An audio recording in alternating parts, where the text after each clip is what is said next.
Top quality और consistent performance के लिए सिर्फ सिल्वर पंप्स। टॉप क्वालिटी और कंसिस्टेंट परफॉर्मेंस के लिए सिर्फ सिल्वर पंप्स, नाम याद रखना। जय भवानी जय भारत या पदयात्रेमध्ये शिवसेनेचे नेते दीपक केसरकर सहभागी झालेले पाहायला मिळतात। आपल्यासोबत स्वतः केसरकर सर आहेत। केसरकर साहेब, पदयात्रेमध्ये सहभागी झालेला आहात। आज शिवाजी महाराजांचा जन्म उत्सव या ठिकाणी साजरा केला जातोय, मोठा उत्साह आहे, काय सांगाल? याच्यापासून जी तरुण पिढी आहे निश्चितपणे स्फूर्ती घेईल आणि नवीन पिढीला ज्यावेळेला छत्रपती शिवाजी महाराजांच्या जीवनाचा परिचय होईल ते खऱ्या अर्थाने तो सुवर्ण दिन आहे।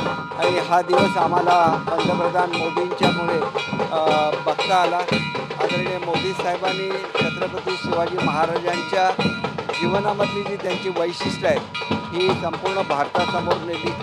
विशेषतः नौदलाची निर्मिती ही सर्वप्रथम छत्रपती शिवाजी महाराजांनी केली आणि जो समुद्रावर राज्य करेल तो जगावर राज्य करेल ही संकल्पना त्या काळातली त्यांनी प्रत्यक्षामध्ये आणली।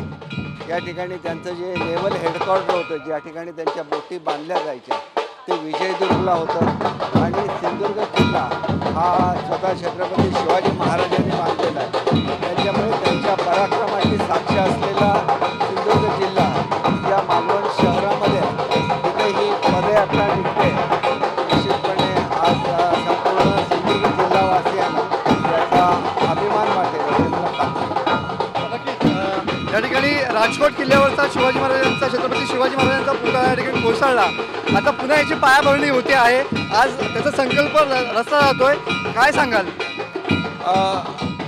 हा पुतळा याची उंचीसुद्धा अतिशय भव्य अशी आहे आणि भारतातले सर्वोत्कृष्ट मूर्तिकार याची निर्मिती करतात। त्याच्यामुळे पुढच्या काळामध्ये हे एक असं स्थळ ठरेल की ज्याच्यामधून सर्वजण प्रेरणा घेतील।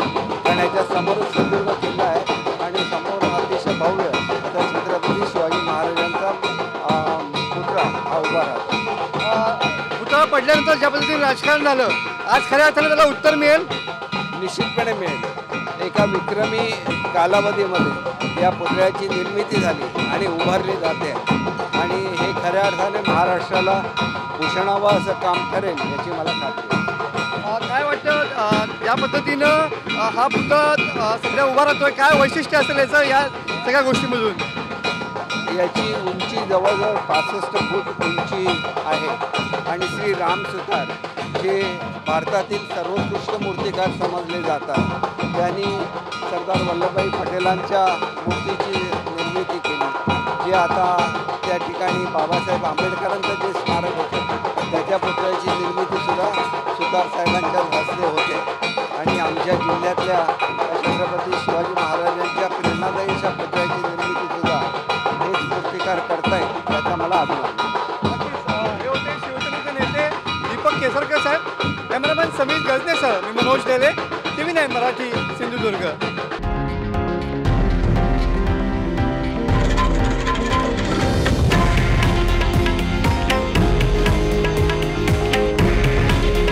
हे आहे देशातील नंबर 1 न्यूज नेटवर्क आणि आपण पाहत आहात TV9 मराठी।